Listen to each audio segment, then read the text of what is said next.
stops us in our tracks. Bravely we prove in our striving, trudging together each day. Where there's a will, there's a way.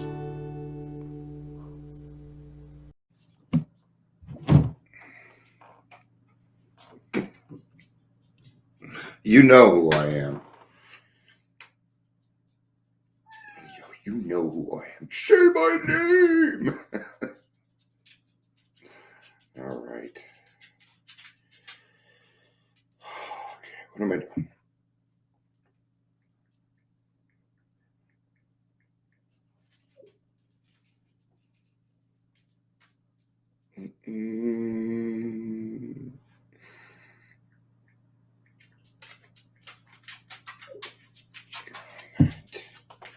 This one's staying in the trudging group. Trudging only. I could see it. Facebook. Everything. All of it.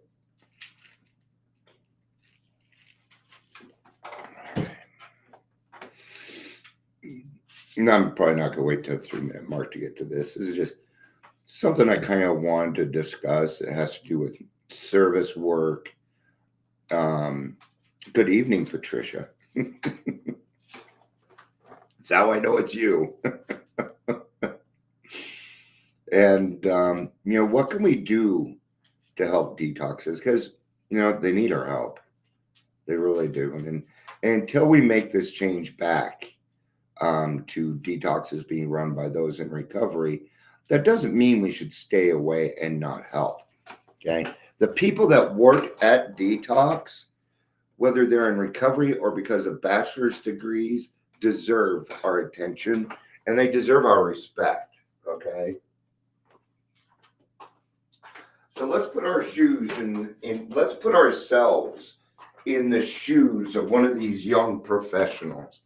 I'm a young person, maybe I'm 23, 24 years old, just got my bachelor's degree. I'm ready to help people because I've been so great at it all my life.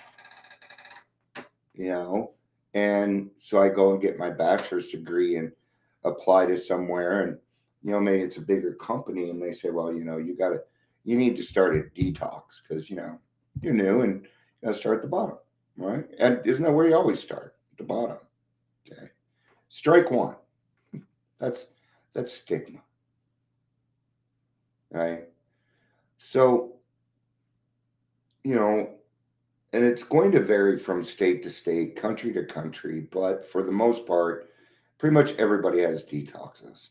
Okay. I live in Colorado. I'm in Northland, Colorado, Adams County. We don't have any. Right? The hospitals take care of it. And gee, that doesn't really help in the ER situations. And then those people tend to get turned away. Oh, we don't have any beds. There's plenty of beds. Okay. So what can we do? Well, first off, call them. There's a phone number. Call them.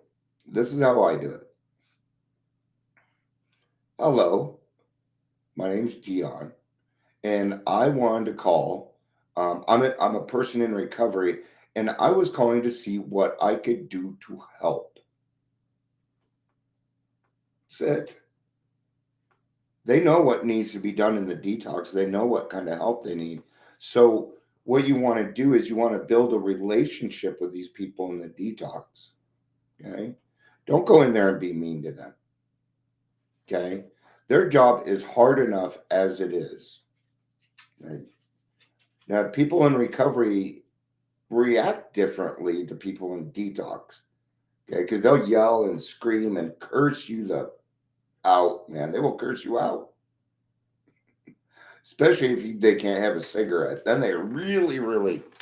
So any detox. I don't want the government detoxes because you can't smoke, and I think you should let them smoke because fuck, man.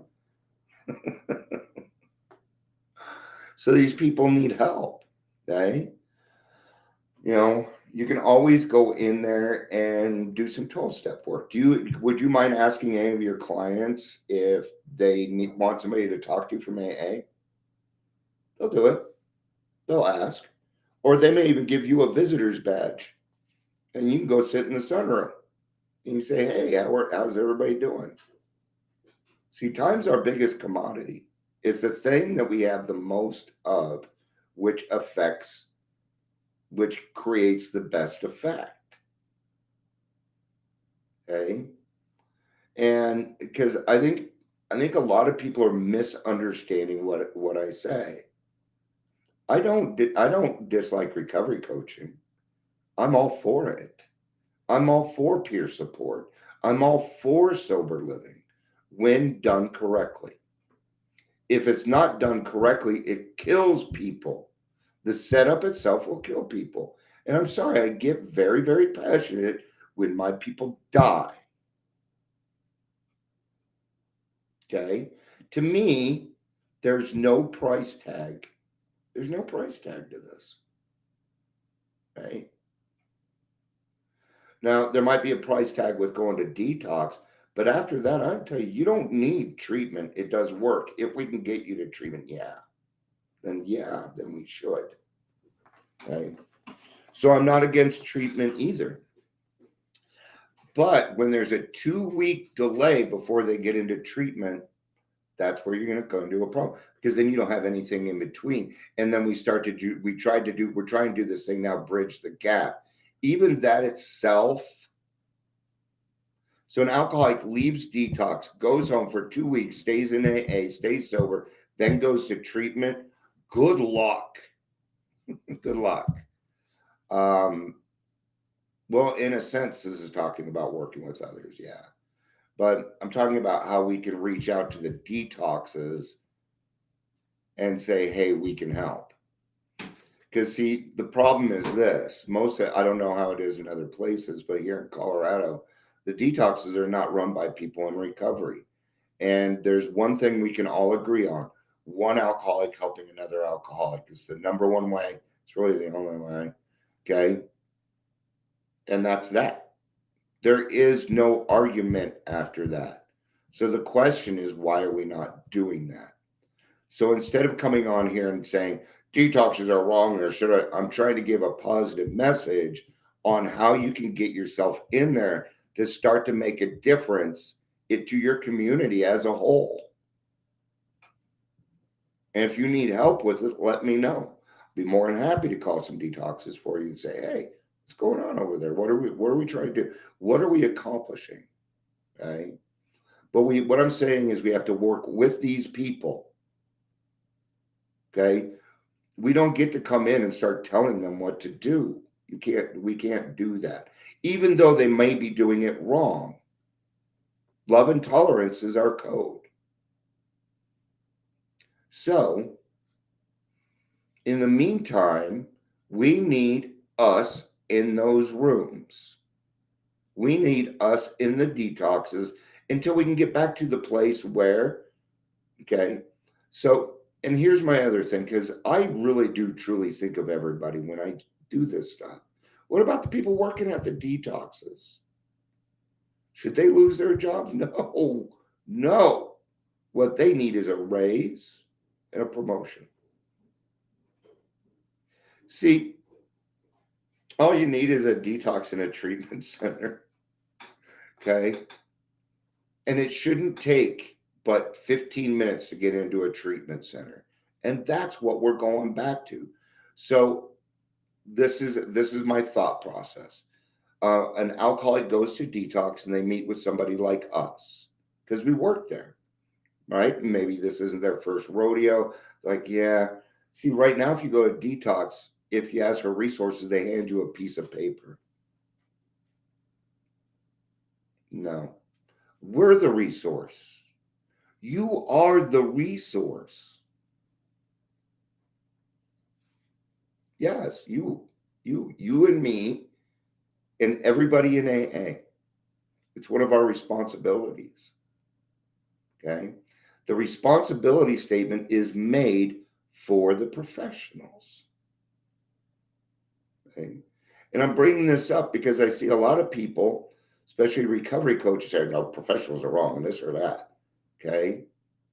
No, we're just trying to find the right answer. And sometimes that's going to take a little bit of debate. It might take some arguing. That's okay. But our job, our primary AA's primary purpose, and every other 12-step group's primary purpose is to help the still suffering in that given 12-step group. In our area, I mostly talk about alcoholism because I'm an alcoholic. So I see with it better, right? There you go. Rasada has a detox tied to an inpatient and tied to outpatient. So, yeah, what should happen is then I sit down with this person, and let's say they're willing. Okay. Let's say they're willing. Well, what I'm going to do at that point is we're going to talk about treatment. Oh, this person's willing to go to treatment. All right. As soon as you blow zeros, you're off. That person goes to treatment, 28 days, comes out with a sponsor. This is how we do it. Okay. They get out with a sponsor and they're taken directly to AA.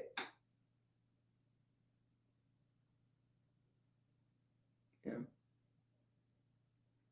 See how that felt very, very individualized? See, what we're trying to do is we're trying to take one big problem and we're trying to apply one thing to it. And it doesn't work that way. Right? See, right there. Before they are released and the staff will find a sober living. See, that's the difference. People like you and me, we understand that there are good sober livings and bad sober livings. The normies don't quite understand everything. They just think that they succeeded, but for all they know, they put them in a dangerous situation. See, not all of our job is just spreading the word. Unfortunately, a part of our job is to protect the newcomers from predators. And that's where detox separates everything. And it is another reason it is so important because those people will not go to the detoxes. They want them right after the detox. As soon as they get out,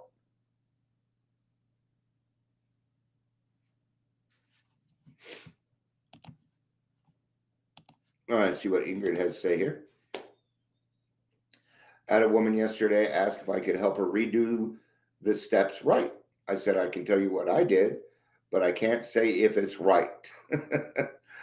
And you're right. I figured out the proof is in the pudding and just stick around and just stick with what the book lays out. And that's it. Yeah. And sure, you can have her go through it, but is it what she's looking for? Is it? Yeah, I get what you're saying. And what an astute thing to say about it also, because, I can't guarantee you'll get what I got. I can't do that. I'm not God. And that's what Ingrid was saying to this person. I can't tell you that. I'm not God. That's the adventure. The adventure is not knowing. Right? Isn't that what an adventure is? You go out, right? And a certain set of circumstances happens. Look at any TV show. I do a lot of role-playing games and stuff too. But I really do think that while we're making this change, what we need to do is get into the detoxes and talking to these professionals and saying, thank you. Thank you so much for keeping this shit alive while we were fucking around. Because that's the truth. When I had my meeting yesterday, I actually made an apology. I said, I'm going to apologize for every single recovery coach in Colorado for making such a huge mess. And they did not deny it. They did not deny it.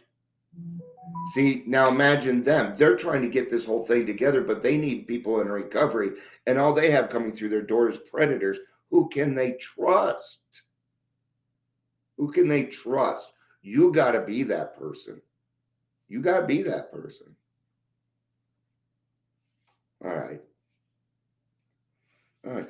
I guess I should go set up for my meeting. Big book study in half an hour. So, all right.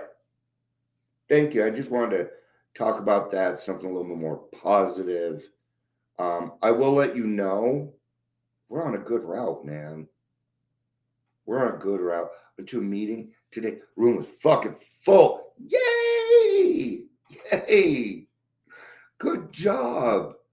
Good job. I love you. Peace out.